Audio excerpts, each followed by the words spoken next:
పిఠాపురం గురించే ఇప్పుడు ఎక్కువగా చర్చ సాగుతోంది. మామూలుగా చూస్తే ఇప్పటిదాకా పిఠాపురం గురించి రాజకీయంగా పెద్దగా ఫోకస్ పెట్టిన వారు ఎవరూ లేరు. అలాంటి సందర్భం కూడా రాలేదు. కానీ జనసేన అధినేత పవన్ కళ్యాణ్ పిఠాపురం నుంచి పోటీ చేస్తున్నారని ఎప్పుడైతే ప్రకటించారో నాటి నుంచి Pithapuram talk of the AP అయిపోయింది. పిఠాపురంలో ఇప్పుడు పొలిటికల్ హీట్ చూస్తే ఎన్నడూ లేని విధంగా ఉంది. నిజానికి పిఠాపురంలో పవన్ పోటీ అని ప్రకటించిన మరుక్షణం అక్కడ ఉన్న లాడ్జీలు, హోటళ్లు అన్నీ కూడా హౌస్ఫుల్ అయిపోయాయి. మే 11 దాకా అక్కడ నో వేకెన్సీ బోర్డు కనిపిస్తుంది. మే 11తో ప్రచారం సమాప్తం అవుతుంది. బయట నుంచి వచ్చిన వారు ఎవరూ ఉండకూడదు. దాంతో అప్పుడే ఖాళీ అవుతుంది. ఇక పిఠాపురం లాంటి చోట ఏపీలో మొత్తం వివిధ పార్టీలకు చెందిన కీలక నాయకులు, ప్రముఖులు దండయాత్ర చేసినట్లుగా వస్తుంటే లాడ్జీలు, హోటల్స్ ఏం సరిపోతాయని దాంతో మే 11 దాకా ఉండేందుకు ఇళ్లను కూడా అద్దెకు తీసుకుంటున్నారు. దాంతో ఇల్లు కూడా ఎక్కడ చూసినా హౌస్ఫుల్ బోర్డే కనిపిస్తుంది. ముఖ్యంగా జనసేన అధినేత పవన్ కళ్యాణ్ గెలుపు కోసం రాష్ట్రంలోని పలు ప్రాంతాల నుంచి నాయకులు, అభిమానులు, పారిశ్రామికవేత్తలు, వివిధ రంగాలకు చెందిన ప్రముఖులు పిఠాపురానికి వచ్చి విడిది చేస్తున్నారు. దాంతో పిఠాపురంలో రాజకీయ సందడి మామూలుగా లేదు. ఎక్కడ చూసినా గోదావరి భాషా యాసను డామినేట్ చేస్తూ వివిధ ప్రాంతాల నుంచి వచ్చిన కొత్త ముఖాలు కనిపిస్తున్నాయంట.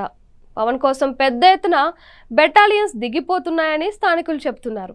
ఈసారి పవన్ గెలుపు కాదు, ఆయనకు భారీ మెజారిటీ తీసుకురావాలని, అది కరువు తీరిపోయేలా ఉండాలని తాపత్రయపడుతున్నారు. దాంతో పిఠాపురంలో ప్రతి ఒక్క ఇంటికి 10ల సంఖ్యలో కాదు, 100ల సంఖ్యలోనే నాయకులు జనసేన తరపున కనిపిస్తున్నారు. అంతేకాదు, ఎక్కే గుమ్మం దిగే గుమ్మం అన్నట్లుగా 1కి 2 సార్లు ప్రతిరోజు ప్రతి ఇంటికి వెళ్తున్నారు. ఇక జనసేన అభిమానులు, అనుచరులు ఇతర జిల్లాల నుంచి వచ్చి పవన్ కోసం ప్రచారం చేస్తామని ఆఫీసుకు రావడంతో అక్కడంతా కిటకిటలాడుతోంది. ఇక ఉగాది నుంచి పిఠాపురంలోనే మెగా బ్రదర్ నాగబాబు మకాం వేశారు. మొత్తం ఎన్నికల ప్రచారం అంతా ఆయనే చూస్తున్నారు. అదేవిధంగా ఆయన టీడీపీతో కోఆర్డినేట్ చేసుకుంటూ ముందుకు సాగుతున్నారు. పిఠాపురంలో టీడీపీ కీలక నేత వర్మ ఉన్నారు. ఆయన తన అనుచర గణంతో జనసేన గెలుపు కోసం కృషి చేస్తున్నారు. ఇక వైసీపీ ఎమ్మెల్యే అభ్యర్థి వంగా గీత గెలుపు కోసం ఆ పార్టీ కూడా బలగాలను దించుతోంది.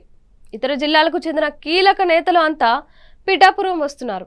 వారు కూడా లాడ్జీలను బుక్ చేస్తున్నారు. మండలానికి ఒక సీనియర్ నేతను పెట్టి మరీ వైసీపీ ప్రచారాన్ని గట్టిగా చేస్తోంది. ఎమ్మెల్యే అభ్యర్థి వంగా గీత అయితే అలుపు లేకుండా ప్రతి ఇంటిని తానే స్వయంగా టచ్ చేస్తున్నారు. ఆమె ఇప్పటికే 1-2 రౌండ్లు గడప గడపకు కార్యక్రమం నిర్వహించారు. ఆమె గతంలో ఎమ్మెల్యేగా పని చేయడంతో పాటు సిట్టింగ్ ఎంపీగా ఉన్నారు. దాంతో ఆమె అనుభవం, పలుకుబడి బాగా ఉపయోగపడుతున్నాయి. పార్టీ మొత్తాన్ని ఏకత్రాటిపైకి ఉంచడంతోనూ వంగా గీత చాకచక్యంగా వ్యవహరిస్తున్నారు. అలాగే sitting YCP MLA Pendem Dorababu కూడా గీత విజయానికి పూర్తిగా సహకరిస్తున్నారు. నువ్వా నేనా అన్నట్లుగా సాగుతున్న ఈ ఎన్నికల్లో వంగా గీత ప్రత్యేకమైన అభ్యర్థిగా ఉన్నారు. ఆమె విద్యాధికురాలుగా ఉన్నారు.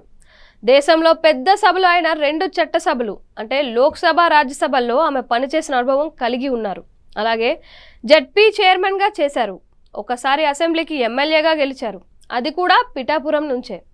ఈసారి కూడా అక్కడి నుంచే పోటీ చేసి విజయం దక్కించుకోవాలని చూస్తున్నారు.